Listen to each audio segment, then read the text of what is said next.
Welcome back, my darling critters. Let's get right into it. Did Travis Willigham, who plays Chetney, metagame when he seemingly out of the blue confronted Dusk?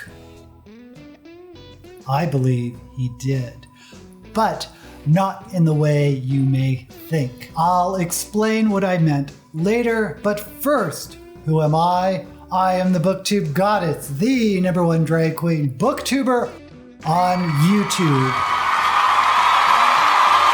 I analyze Critical Role in terms of story, and we are on episode 28 of the Bells Hells campaign. As you may know, I've been gnawing at the bit for the story to move forward. The last 3 episodes were setting up for a big action sequence, and finally, we got it in this episode. And we got more than we bargained for. This is absolutely my favorite episode since they've arrived in Bassuras. Now, I had no idea how Matt was going to handle the Death Wish race, which is basically a Mad Max style car race. Somehow he combined D&D combat with Battle Mech wargaming. If you've never played Battle Mech, it's a super fun strategic game. You play with miniatures on hex grids that looks something like this. This isn't Battle Mech, but you get an idea. The race lasted around 4 hours. This means almost the entire episode was this wild combat scenario that was pure entertainment. At least it was for me. We started with the 2 vehicles for Bells Hells. The souped up one they paid for, and the loner that Paragon's Call gave them. Ashton and Imogen was on the souped up version, and Chetney and Laudna on the loner. Dusk and Orem were hiding out somewhere along the course to set up an ambush.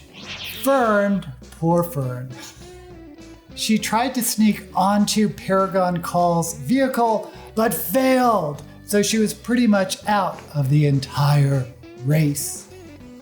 The best, most amazing twist of the race was replacing the front wheel of the loner with FCG. It sounded like a terrible idea. It probably was a terrible idea. And it took some convincing for FCG to agree to this insane idea, but eventually he did. Since no one was really a welder, they glued him onto the vehicle. Mechanically, gameplay-wise, each vehicle had a set of moves and attacks, which pretty much takes up all the driver's action. Then the passenger can cast spells or shoot weapons. I wasn't ready for it. I think combat is one of the most exciting parts of D&D and love seeing it in Critical Role, so I was on the edge of my seat watching the race unfold. We start with 6 cars. 2 are Bells Hells, 1 is Paragon's Call, and the other 3 are contestants from some other clan, I guess. I really wished the cars had little colored flags on them just to help keep track of who was who, or am I the only one who got confused? We start with a little old lady crossing the road and getting hit by a car. Why? I have no idea, but it certainly set the mood. 2 of the cars got destroyed. My favorite one of those crashes was Imogen blinding one of the drivers. Orem and Dusk eventually ambush and take over another of the cars, So when we eventually get to a cave system, it's 3 cars filled with members of Bell's Hill and 1 car with Paragon's Call. They eventually do destroy Paragon's Call's vehicle with a lightning bolt and Ashton using a gravity well. Oh, we also get a monster called a Kagarunk who tries to stop them, which they eventually have to defeat. The race ends with the 3 Bell's Hell's cars rushing to the finish. There's a final obstacle which crashes Imogen and Ashton. Fern pops up and tries to assist, but then falls into her own black hole. I really loved the race. Loved it. If you did too, let me know down in the comments. Also, while you're there, give this video a thumbs up and subscribe to my channel. This episode could have ended there and I would have been happy. An entire episode purely devoted to combat. But no, the story continues. Boy, does it continue. As we all know by now, Fern is supposed to meet her long-lost parents who are doing some sort of experiment somewhere in the local area. And they're supposed to meet at Imahara Joe's. Dusk is a secret agent sent by the Unseelie Court to steal something from them and then kill them, and Fern ending the Calloway line. Yes, we actually get this confrontation. But before that, Chetney confronts Dusk. Yeah, if we're all drinking, I'll go over and tap Dusk on the shoulder. You were on fire today. That was excellent. Thank you. I just wanted to let you know, because I'm savvy. I've been around for a couple 100 years. If you need any help with the Callaways, just cut me in on a little bit of the coin and we'll take care of it. You know, your target. You've got a little picture. That they gave me? Yeah. Your bounty. What? Oh, you're serious? You sure? I've been around. Nobody hired you to find the Callaways with this little picture that you have, and you don't remember where you came from and everything's fuzzy. I won't tell anybody, I promise. But if you need any help, you know. What kind of help could you give if that were the case? Well, I'm handy with edged things like you are. I'm just saying, I see you. And there's respect there. Everybody's got to make a buck. I like you, but I'm fine for money. Oh. So you're not trying to kill Fern's parents? No. Oh. Do I believe her? Can make an insight check, and Eric can make a deception and/or persuasion. Don't have to mention which, just tell me what the overall number is. 11. 18. Nope. 1. 19. Well, whisper into his ear whether or not you're telling the truth. Okay, so I know. Now would be a good This is a time. rare Now I do the circumstance. D&D Beyond thing. There it is, D&D see. Beyond exists. Alrighty. They're wonderful sponsors. It was worth of the a show. shot. Yeah. You should probably All right. subscribe. We all do. Well, just know I'm here. Oh, they're back. Thank you. What? Where did this come from? From the reactions on the live stream, people went crazy wondering, how did Chetney know? And I asked the exact same thing because it seemed to come out of left field. The big question is, did Travis, who plays Chetney, metagame to discover the information? I think he did, but not in the manner everyone was speculating. I don't believe he watched 2 episodes back and found out about the secret meeting Dusk had, and I don't think he was told by a third party through social media or Twitter or whatever.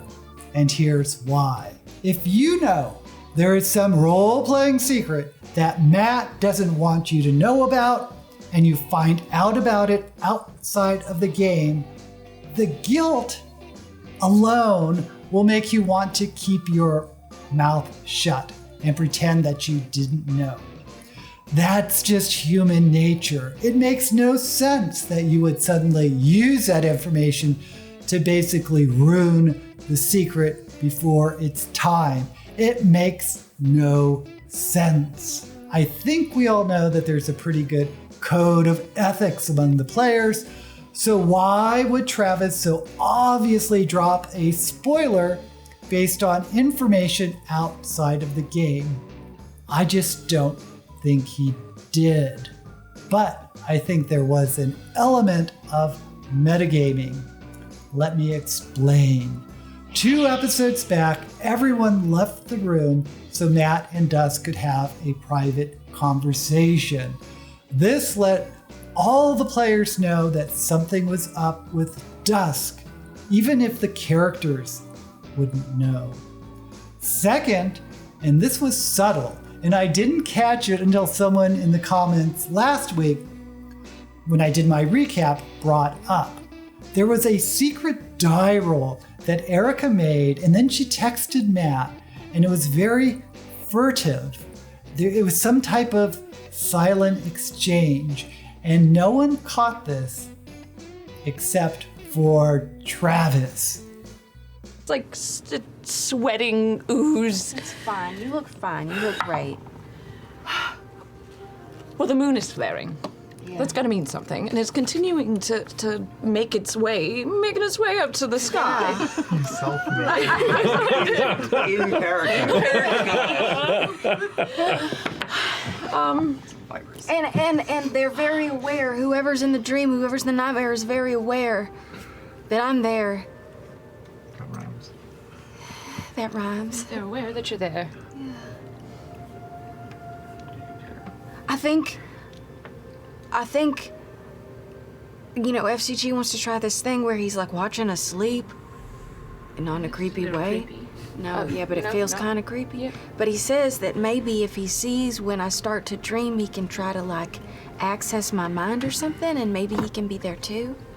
But I remember at one point when I had the stone, I had it in my dream, right? When I was holding it in my hand, and I talked to you about this before, and we just haven't been doing it. Yeah. But I really think maybe I should just hold on to you and Maybe I could be there. Because what if it's real? And I know we've said this before, that we think maybe it's more than just like a, dream. But that feels if they can recognize. Also, Imogen couldn't read Dusk's mind, which is really, really suspicious. And guess what? Travis knew she couldn't read Dusk's mind, but Chetney didn't. So is that metagaming? Anyway, Travis knew something really weird was going on with Dusk, and he said he put 2 and 2 together while thinking about the pictures Dusk was carrying around of the Callaways. How did you know? At some point over the weekend, I was sitting there working and I went, is she hunting her fucking parents? No. Oh my god! Oh my god! Now, I think these suspicions that led to his conclusions were based on what was happening in game, not outside of the game. But that is a form of metagaming because obviously Chetney wouldn't know about the secret meeting between Matt and Dusk, or the secret die rolls, or anything like that. But Travis certainly did. This was like when FCG was making some sort of roll way back when, and no one knew what it was about, and the party then became more concerned about FCG. Not because they knew something was wrong, well, partially they did, but the players' reaction was certainly colored by knowing there was this die roll. So yes, I think there was metagaming, but it was all based on what was happening during the actual gameplay, which led Travis to make his dead-on conclusion about Dusk. And I think that's fair play. Of course, this is all supposition. I don't actually know for sure. What do you think? Tell me in the comments. The episode ends with the huge reveal that Dusk is a secret agent. Fern's reunion with her mother Birdie is upturned when Dusk transforms into her true self, a Fae shapeshifter. Having a hard time with words. Dusk? Do you know Dusk? I don't think we've met. Oh, you might not remember, but I think you guys spent some time together. It's been a lot longer than 6 years for me. No, I don't believe we've spent time together. Suddenly, No, damn it. the tattoo on my arm springs to life, a roiling, crashing ocean. And as the waves break, they splinter off into geometric patterns that multiply and divide. They crawl up my arm, over the shoulder, across the neck, engulf my face. All of the geometric shapes drain of color and instead take on an opalescent rainbow hue, like an oil slick on the choppy waters. Not an absence of color, but all of them at once. And as the waves smooth and soften, you see that my form has changed. I'm taller, I'm all wiry muscle and taut angles. My face, sharper features that only rhyme with the soft, delicate ones that you knew. I snap my fingers. My clothes turn inside out, and there's black robes of silk and leather with gold patterns that match and mirror the tattoos. I close my eyes. When I open them again, you stare into dark, inky voids swirling with galaxies. At this point, Birdie, who's holding your hand, steps back and just kind of looks back at you briefly. I grab both of them. No. You led them right to us. I'm sorry, who? Wait. And that's where we're going to end tonight's episode.